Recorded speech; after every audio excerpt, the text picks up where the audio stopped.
The massive alien warship exploded in a brilliant flash of blue light, its debris scattering across the starlit battlefield like deadly rain. Through the forward viewport of the Thunder of Terra, Admiral Stone watched the space battle unfold with growing concern. His weathered face reflected the constant flashes of weapons fire that lit up the darkness of space. "Another predictable move," he muttered, marking the positions of the two alien fleets on the main tactical display. The ships of the Bright Empire, gleaming white and gold, moved in perfect geometric patterns. Their enemies, the Dark Collective's black and red vessels, responded with equally mathematical precision. It was like watching a computer game where both players followed the same program. Lieutenant Ross, the youngest bridge officer, spoke up from his sensor station. "Sir, I've analyzed their battle patterns. They're repeating the same tactical sequences we observed 3 hours ago." Stone nodded slowly. He had seen enough wars in his 30 years of service to know that this wasn't how real combat worked. Real battles were chaos and innovation, desperate gambles and bold solutions. This was more like a dance, beautiful but meaningless. "How long has this war been going on?" Stone asked, though he already knew the answer. Every member of his crew had memorized the briefing.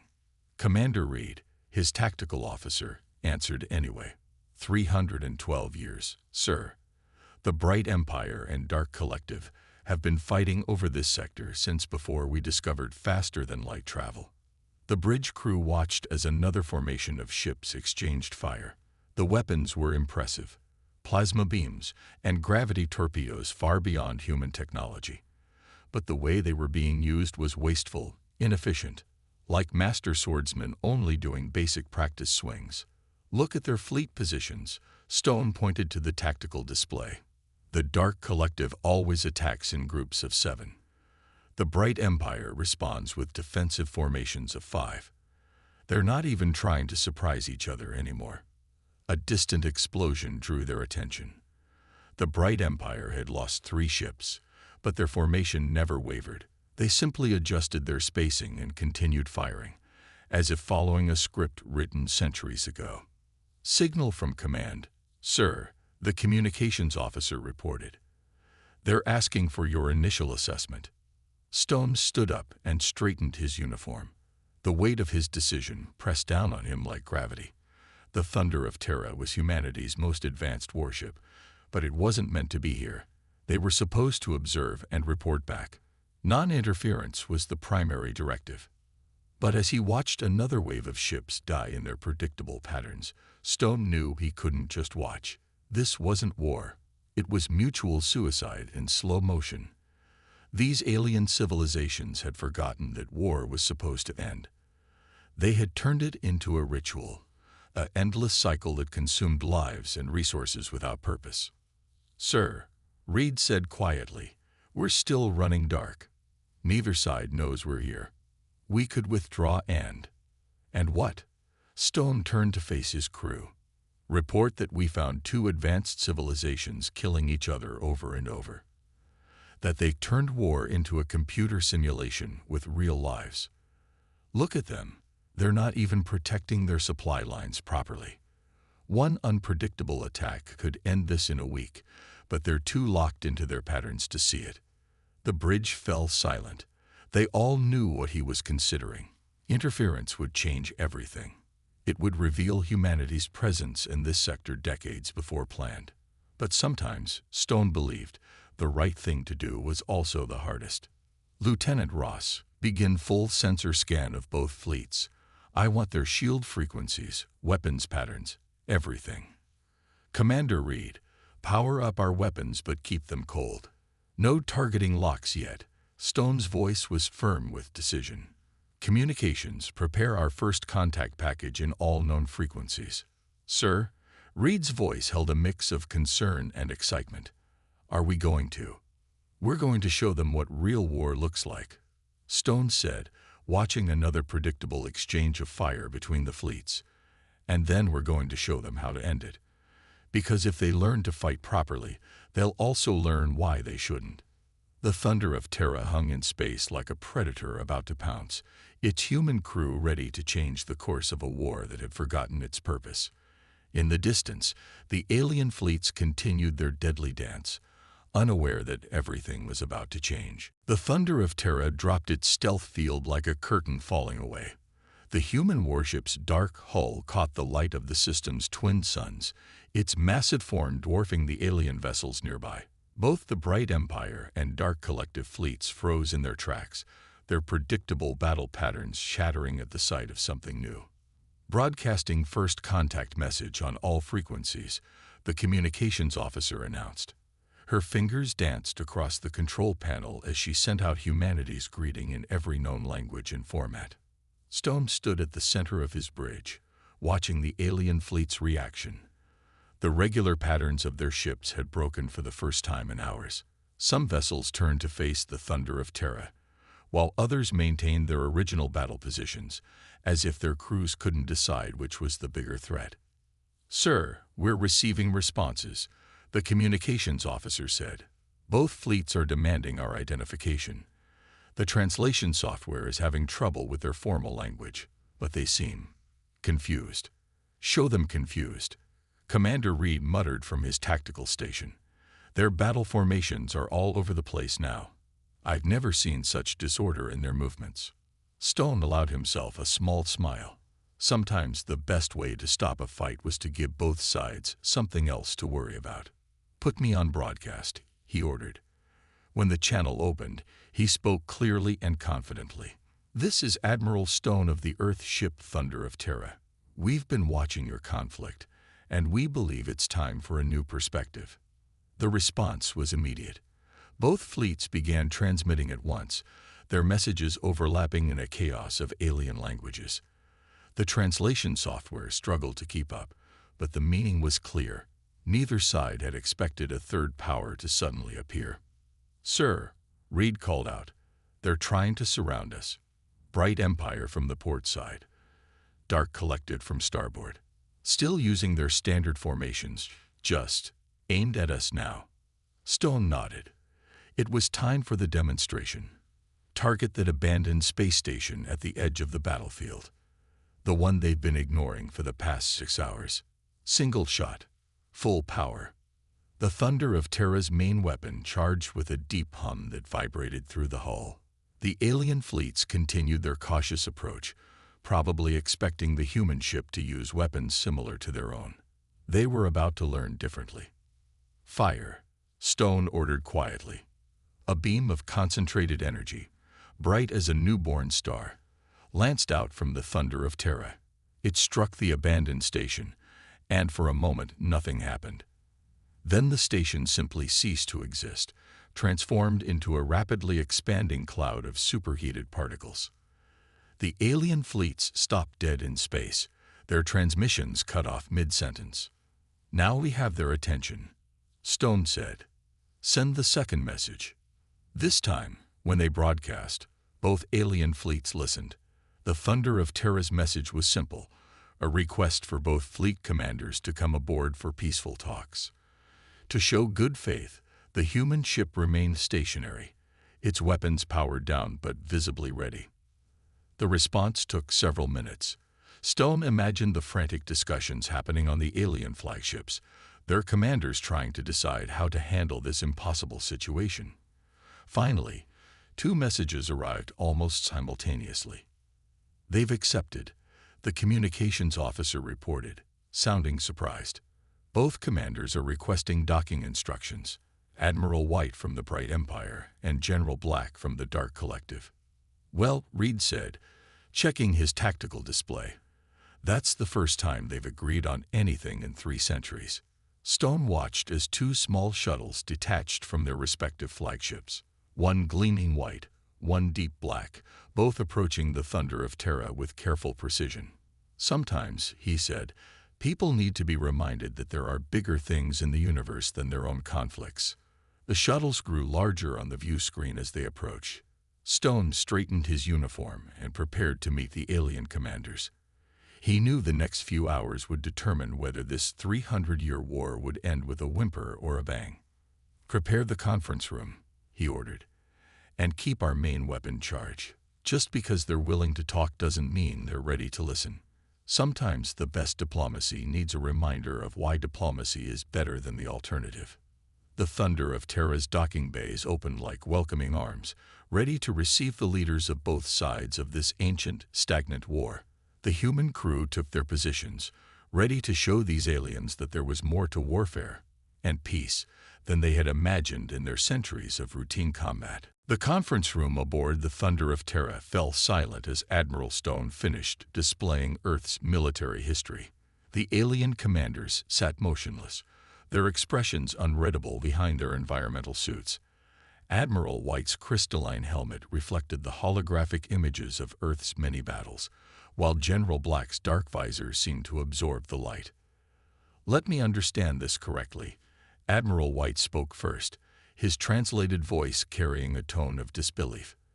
"Your species fought over 5,000 major wars in just 3,000 years. And that's not counting the smaller conflicts," Commander Reed added from his position by the display controls. "The longest war in our history lasted about 100 years, and we considered that far too long." General Black leaned forward, his massive frame making the reinforced chair creak. "Impossible. No civilization could survive such chaos. War must be controlled, predictable. That is why we use the battle computers to calculate perfect strategies." Stone walked around the conference table, gesturing to the display showing ancient Earth battles. "Perfect strategies become predictable strategies. Predictable strategies become useless." He switched the display to show footage from their recent observation. "Look at your own war. Every move calculated, every response anticipated. You're not fighting anymore. You're just going through the motions." "Our war has brought stability," Admiral White protested. "Every ship knows its role. Every commander understands the proper responses. There is order in our conflict." "Order?" Stone laughed, but there was no humor in it. "You call this order?" He played the recording of their earlier battle.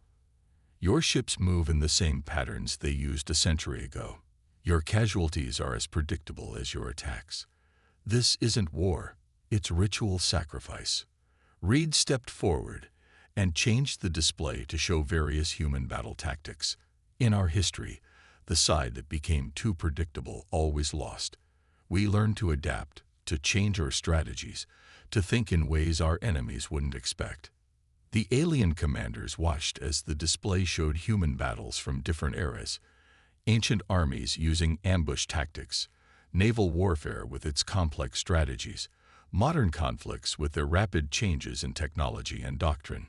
"Barbaric," Admiral White muttered, but there was a note of fascination in his voice. "Effective," General Black corrected, surprising everyone. "Look at how they achieved their objectives with minimal forces. No waste, no unnecessary losses. Just pure efficiency through unpredictability."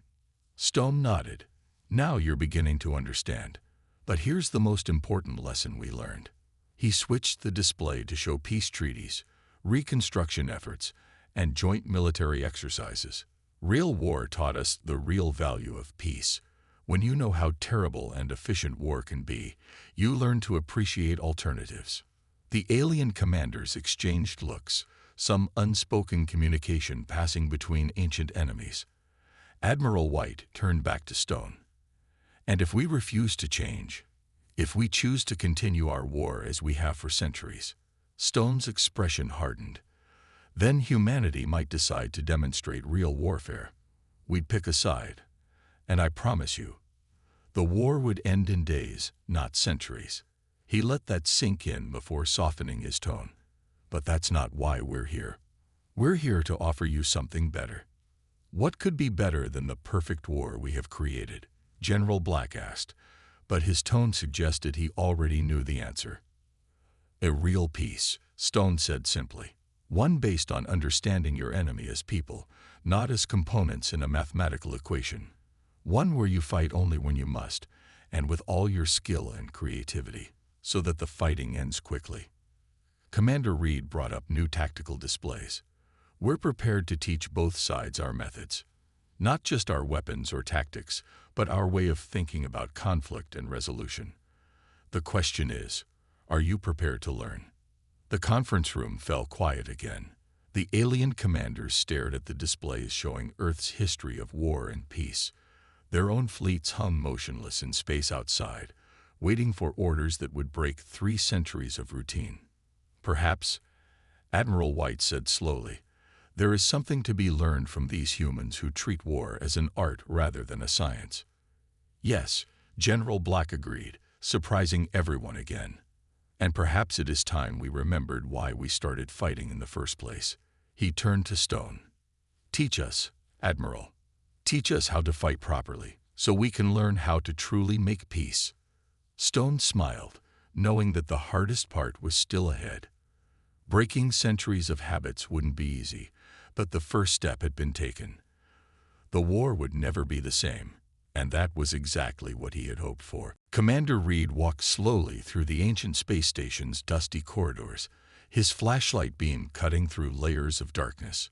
Behind him, technicians from both the Bright Empire and Dark Collective followed cautiously, their own lights dancing across walls covered in strange symbols. This is what you've been fighting over for 300 years, Reed asked, his voice echoing in the empty hallway, a broken-down station in the middle of nowhere. The Bright Empire technician, his white suit glowing faintly, stepped forward. Not the station itself, Commander. What it contains. The great terraforming machines of the ancients. With them, entire worlds can be made habitable in days. Both our peoples found this place at the same time. The Dark Collective technician added, her black armor absorbing the light. We each claimed it was our right to use it. And so the war began. Reed stopped at a massive door covered in complex patterns. His handheld scanner beeped steadily as it analyzed the strange technology. Admiral Stone needs to see this, he said into his communicator. There's something very wrong here. Within an hour, Stone stood in the station's main control room, surrounded by screens displaying ancient data. The thunder of Terra's best computer experts worked alongside alien technicians, trying to make sense of the old systems. Sir, one of the human techs called out, I think we found something. The battle computers both sides use. They're not just similar. They're copies of the same system. From here, Stone moved to look at the screen. Lines of alien code scrolled past, but the pattern was clear enough. You're telling me both sides have been using the same ancient AI to run their war? For 3 centuries. Admiral White and General Black, who had insisted on being present, looked at each other in shock. Impossible, White said. Our battle computers are based on our own research. No, Reed interrupted, pointing to more data screens. Look at these dates. Both your peoples found this place at the same time. Both of you copied parts of the same military AI. You've basically been playing chess against yourself for 300 years. The room fell silent as the implications sank in. Stone walked to the center of the room, his boots leaving prints in the dust of ages. This explains the predictable patterns. Both sides were running variations of the same strategy program. You weren't really fighting. You were running a simulation with real ships and real lives. But the terraforming technology, General Black protested. It could save countless worlds. Is broken, Reed finished, checking his scanner again. Has been for millennia. You've been fighting over a machine that doesn't even work anymore. Stone turned to face the alien commanders. But Earth has its own terraforming technology. Not as fast as what the ancients had, but it works. We could share it with both your peoples. Turn dead worlds into living ones together, instead of destroying living worlds in an endless war. The human tech team continued their work, uncovering more secrets. The ancient AI had been designed for defense, not endless warfare. Both sides had misused it, turning a protection system into an engine of perpetual conflict. We can help you build something better, Stone said softly. Not just weapons or defense systems, but a real future, together. Suddenly, alarms blared throughout the station. Reed rushed to a console, his face grim. "Sir, we've got multiple ships dropping out of faster-than-light travel, energy signatures matching both Bright Empire and Dark Collective vessels, but they're not responding to recognition codes." "The hardliners," Admiral White said, his voice tight with anger. "Those who profit from the endless war. They must have followed us here." General Black moved to a tactical display, his training taking over. "Standard attack formation. They'll surround the station and demand we continue the war as it was, as it has always been." Stone watched the enemy ships appear on the screen, moving in their predictable patterns. A smile slowly spread across his face. "Perfect. Now we can show you exactly what we meant about unpredictable tactics." He turned to Reed. "Commander, signal the Thunder of Terra. It's time for a practical demonstration in human warfare." The ancient station's sensors tracked the approaching warships, their formations perfect and precise. But this time, they weren't facing an enemy bound by predictable patterns. This time, they would learn why humans had survived all those thousands of wars. By never fighting the same way twice. The Thunder of Terra cut its engines and drifted silently through space, looking like dead metal against the starry background. Around the ancient station, the rebel ships moved in their perfect formations, weapons charged and ready to fire. "They're sending their demands," the communications officer reported. "They want us to abandon the station and return to normal warfare protocols." Stone stood on his bridge, watching the enemy fleet's movements with a predator's eye. Normal protocols. They mean their comfortable, predictable war. He turned to Reed. "Are they following the standard attack patterns?" "Exactly as expected, sir. Groups of 7 from the Dark Collective rebels, groups of 5 from the Bright Empire hardliners. They haven't learned anything yet." Admiral White and General Black stood at the back of the bridge, watching in fascination as the human crew prepared for battle. There were no battle computers making decisions, no AI calculating perfect solutions, just humans thinking, planning, adapting. "Now," Stone said quietly, "let's show them how Earth fights." He raised his voice. "All hands, execute battle plan chaos." The Thunder of Terra's engines flared to life, but instead of running or attacking, the ship began to spin. Emergency vents released clouds of plasma and debris, making the ship look damaged and out of control. "They're taking the bait," Reed reported with satisfaction.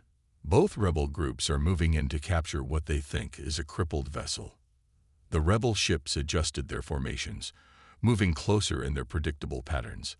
Their sensors would be showing them exactly what Stone wanted: a wounded prey, easy to catch. "Weapons range in 30 seconds, Reed announced. "They're launching boarding shuttles." Stone smiled. "Perfect. Deploy the mines." What the rebel ships had thought was random debris turned out to be carefully placed explosive devices. As their formations crossed into the field of hidden weapons, chaos erupted. Explosions broke their perfect geometric patterns, forcing ships to scatter in confusion. "Now," Stone ordered, "full power to engines and weapons." The Thunder of Terra's apparent death spin suddenly transformed into a perfect attack roll. Energy beams lashed out, not at the rebel ships, but at the space between them, herding them like cattle into a trap of the humans' making. "They're trying to reform their battle groups," Admiral White observed, amazement in his voice. "But they can't. Your attack patterns make no sense to their computers." "That's because we're not using patterns," Reed explained, firing another careful shot that forced 3 enemy ships to break formation. "Every move is adapted to the moment. Every attack aimed at creating confusion rather than destruction." The rebel fleet's organized formations had dissolved into chaos. Ships fired randomly, trying to hit the Thunder of Terra as it danced between their lines, striking and vanishing like a ghost. "Sir," the tactical officer called out, "they're starting to break. Their coordination is falling apart." Stone nodded. Time for the final lesson. He opened a channel to all ships. "This is Admiral Stone. Look at yourselves. Your perfect formations are broken. Your calculated strategies have failed. You can either surrender and learn to fight properly, or we can demonstrate what real human warfare looks like. You have 1 minute to decide." The bridge crew watched as the rebel ships hung in space, their crews probably arguing about what to do. Their entire way of war had been proven useless in less than 10 minutes of combat. "Incoming transmission," the communications officer announced. They're surrendering, sir. All of them." General Black shook his head in wonder. "You defeated them without destroying a single ship. How is this possible?" "Because sometimes the best victory isn't about destruction," Stone explained. "It's about showing your enemy a better way, breaking their old habits so they can learn new ones." As the rebel ships powered down their weapons, Stone turned to the alien commanders. "This was just the beginning. Now we can start teaching both your peoples how to really fight, and more importantly, why you shouldn't need to." The Thunder of Terra's crew began receiving surrender signals from all the rebel ships. Around them, the debris from their fake damage display slowly dispersed into space, taking with it 3 centuries of rigid, predictable warfare. A new age was beginning, and it would be anything but predictable. 3 weeks after the battle at the ancient station, Commander Reed stood in the Thunder of Terra's massive training hall, watching alien officers struggle with their new lessons. Mixed teams of Bright Empire and Dark Collective crew members worked together, trying to solve combat scenarios without their battle computers. No, don't look for the perfect solution," Reed called out to a frustrated group. "There isn't one. Think about what your enemy expects, then do something else." The alien officers looked at each other in confusion. A young Bright Empire lieutenant spoke up, his white uniform standing out among the others. "But how can we plan if we don't know the right answer?" "That's exactly the point," Reed explained, walking over to their tactical display. "In real combat, there are no right answers, only better or worse choices based on the moment." He changed the simulation, showing a fleet battle. "Watch this." The display showed recordings from Earth's space naval exercises. The alien officers gathered around, watching ships perform maneuvers that seemed random but came together in surprising ways. "See how no 2 battles look the same?" Reed pointed out patterns that constantly changed. "Every commander thinks differently, acts differently. That's our strength." At another training station, Stone supervised a joint exercise between former enemies. The Dark Collective and Bright Empire crews had stopped wearing their traditional colors, instead adopting plain gray training uniforms that made them look more alike than different. "Sir," one of the Dark Collective officers called out, "I think I understand now. We were so focused on not making mistakes that we became predictable. But true strength comes from being able to adapt when things go wrong." Stone smiled. "Exactly. In all of Earth's military history, no battle plan ever survived first contact with the enemy. We learned to expect the unexpected, to think on our feet." The training continued throughout the day. Slowly, the alien crews began to show progress. Their movements became less rigid, their thinking more flexible. When faced with problems, they started finding creative solutions instead of looking for programmed responses. Commander Reed, a Bright Empire officer, approached during a break. "We found something interesting in the old station's records. The ancient eye we copied, it wasn't meant for warfare at all. It was a teaching tool, designed to show basic defense patterns to civilian crews." Reed nodded. "So for 300 years, you've been fighting a war using training software. No wonder it was so predictable." In another part of the ship, engineering teams from both sides worked together, learning to modify their weapons and shields based on human designs. The process was slow, but the results were promising. Ships that had once moved like chess pieces were being transformed into flexible, adaptable fighting machines. "The younger crews are learning faster," Stone observed to Admiral White and General Black as they watched the training.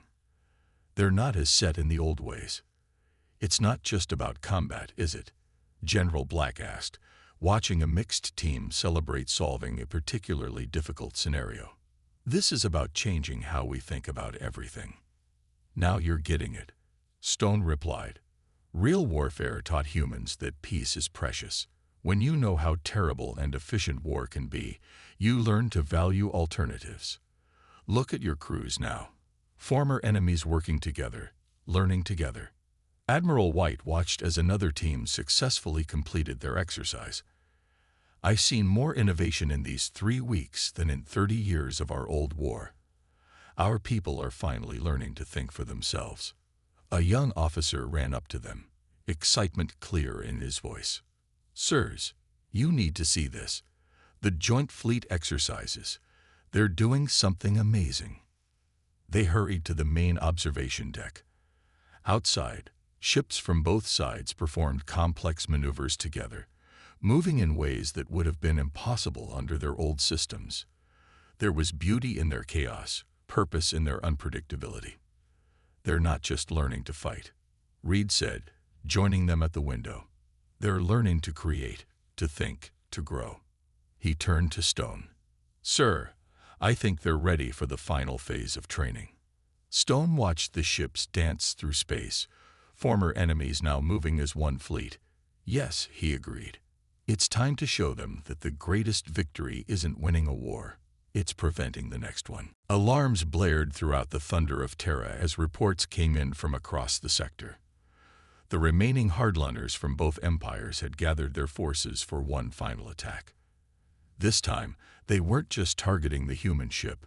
They were threatening to destroy every world that had accepted the new ways of thinking. Multiple hostile fleets detected, Reed announced from his tactical station. They've abandoned the old attack patterns completely. They're fighting like angry children throwing away the rules. Stone stood calmly at the center of his bridge, watching the tactical displays.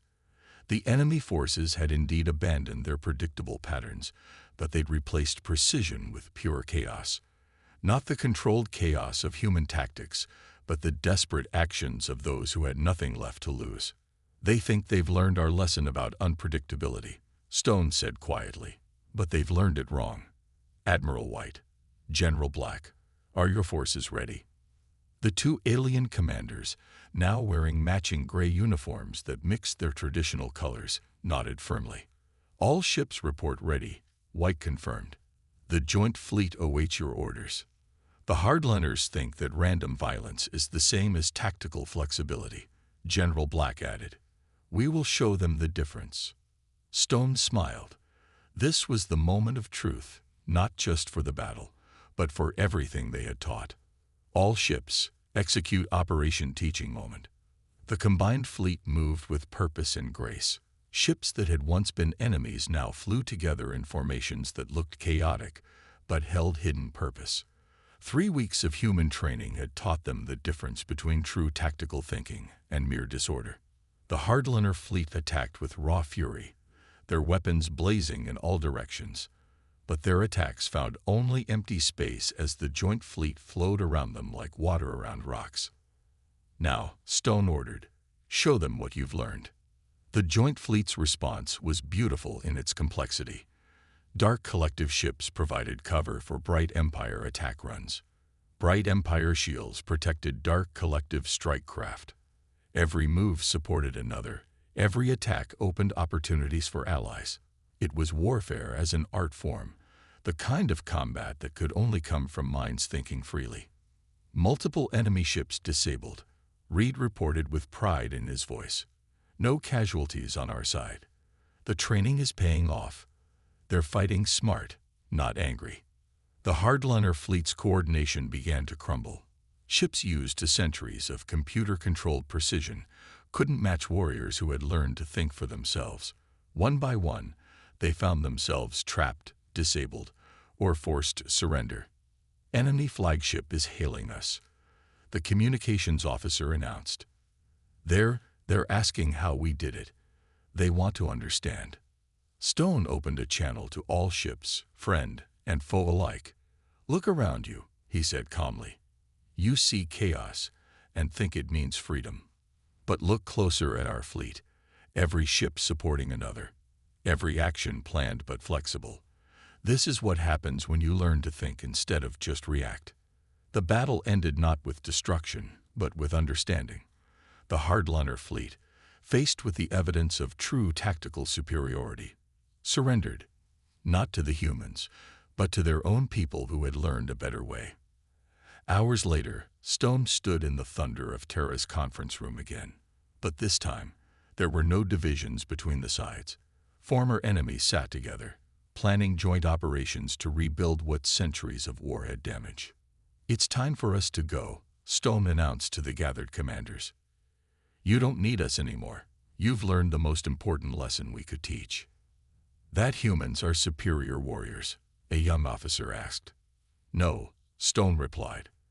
"That the best warriors are the ones who learn to think for themselves, who adapt, who understand that strength comes from working together, not fighting forever." Admiral White stood. "You've given us more than new tactics. You've given us a new way of seeing everything. The war will never be the same, because it's not a war anymore. It's a chance to build something better." As the thunder of Terra prepared to leave the sector, Stone watched the combined fleet begin its first peaceful mission, terraforming a dead world into a new home for both peoples. The ships moved with the same precision they'd shown in battle, but now their purpose was creation instead of destruction. "Mission accomplished?" Reed asked, standing beside him at the viewport. "More than that," Stone replied. "We didn't just change their war. We helped them find peace." He turned away from the window. "Set course for home. Our work here is done." The thunder of Terra disappeared into faster-than-light travel, leaving behind a region forever changed. The war that had raged for 3 centuries was over, replaced by something far more powerful: the ability to think, adapt, and grow. The greatest victory, they had learned, wasn't in winning a war, but in learning how to end it.